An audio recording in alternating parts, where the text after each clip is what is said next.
Good morning दोस्तों। चलिए आज हम करते हैं पहला सेट। पहला सवाल दे रखा है, ये चीज़ जॉन 90 किलोमीटर की दूरी 30 किलोमीटर प्रति घंटे की चाल से तय करता है और 60 किलोमीटर की चाल से वापस लौटता है, तो उसकी औसत चाल ज्ञात कीजिए। तो इस तरह के सवालों में दे रखा है 30 किलोमीटर से जाता है और 60 किलोमीटर चाल से वापस आ जाता है। तो जाता है और आता है, तो इस तरह के सवालों में औसत चाल का डायरेक्ट सूत्र होता है, देख लीजिए। औसत चाल बराबर 2xy upon x plus Y होता है, जहाँ पे x है जाने की दूरी 30 किलोमीटर प्रति घंटा और y है 60 किलोमीटर की दूरी आने की वापस दूरी, है ना।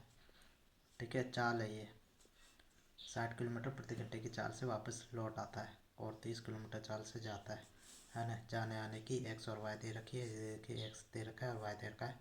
सूत्र में डायरेक्ट वैल्यू रखनी है और इसको सॉल्व कर देने का है और इस तरह से ये आंसर आ जाएगा। ठीक है, एक बार और आप ये सवाल देख लीजिए वापस से, और आपको अगर समझ नहीं आया तो प्लीज़ मुझे कमेंट बॉक्स में कहिएगा।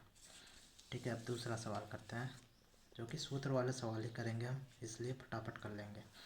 दूसरा सवाल है, 2 सेंटीमीटर मोटाई और 9 सेंटीमीटर बाह्य त्रिज्या वाले एक गोलाकार पात्र की धारिता ज्ञात कीजिए।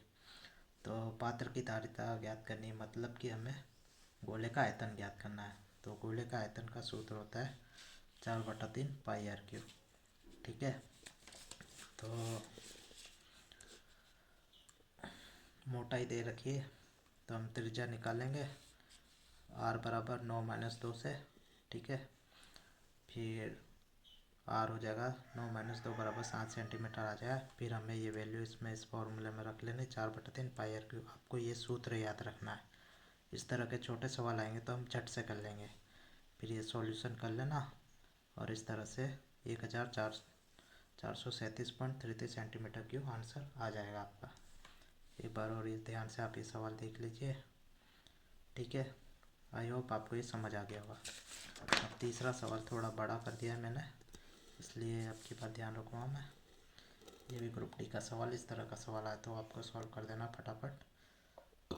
तीसरा सवाल दे रखा है, त्रिभुज की भुजाओं की माप 15 सेंटीमीटर 28 सेंटीमीटर 41 सेंटीमीटर दे रखी है और 28 सेंटीमीटर लंबाई की भुजा के संगत शीर्ष लंब की लंबाई कितनी है, ये हमें ज्ञात करना है।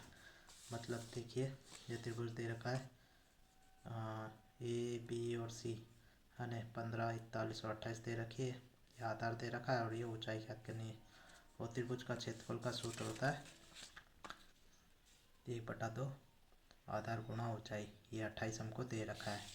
ठीक है, सवाल में हमको दे रखा है ना। ठीक है, तो हमें पहले त्रिभुज का क्षेत्रफल ज्ञात करना होगा, ये ज्ञात करना होगा।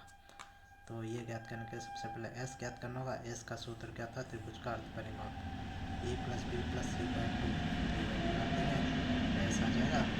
फिर आप ये वैल्यू एस को यहाँ रख देंगे, ए बी सी तो दे रखा है, ये सब करके त्रिभुज का क्षेत्रफल निकाल लेंगे। और ये रूट को आसानी से तोड़ दीजिए, तो इससे आसानी से रूट निकल जाएगा, तो 126 आ जाएगा। त्रिभुज का क्षेत्रफल 126 आ गया। अभी इसमें हमें इस सूत्र में रख देना है, 28 दे रखा है, हमें ऊंचाई निकालनी है। ये सब कैलकुलेशन आप कर लीजिएगा, और ये सब मैं आपको सिखाने बैठूँगा तो फिर बहुत टाइम हो जाएगा, एग्ज़ाम में हमें फटाफट करना है, इसलिए इस तरह से 9 सेंटीमीटर ये आंसर निकल आएगा। तो इस तरह से आप देख सकते हैं। सवाल एक बार और देख लीजिए, बस इसमें सिर्फ एक फॉर्मूला दिया याद रखना था, त्रिभुज का क्षेत्रफल का 1/2 आधार गुणा ऊंचाई, और एक ये त्रिभुज का क्षेत्रफल का ये फॉर्मूला, और एक ये फॉर्मूला अर्ध परिमाप का। ये 3 फॉर्मूले याद रखना है और इस तरह से हमारा ये सवाल सॉल्व हो जाएगा। आई होप आपको मेरा ये वीडियो पसंद आया होगा। इस तरह 3 सवाल हमने फटाफट कर लिए छोटे छोटे, और इस तरह से हम सूत्र वाले बहुत सारे सवाल आपको बताएंगे, जिससे आपको एग्ज़ाम में टाइम ख़राब ना हो और फटाफट आप ऐसे छोटे छोटे सवाल फटाफट कर लेंगे।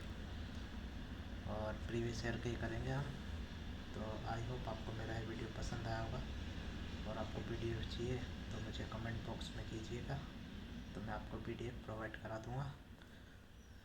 तो मिलते हैं नेक्स्ट वीडियो में, और अब तक के लिए बाय।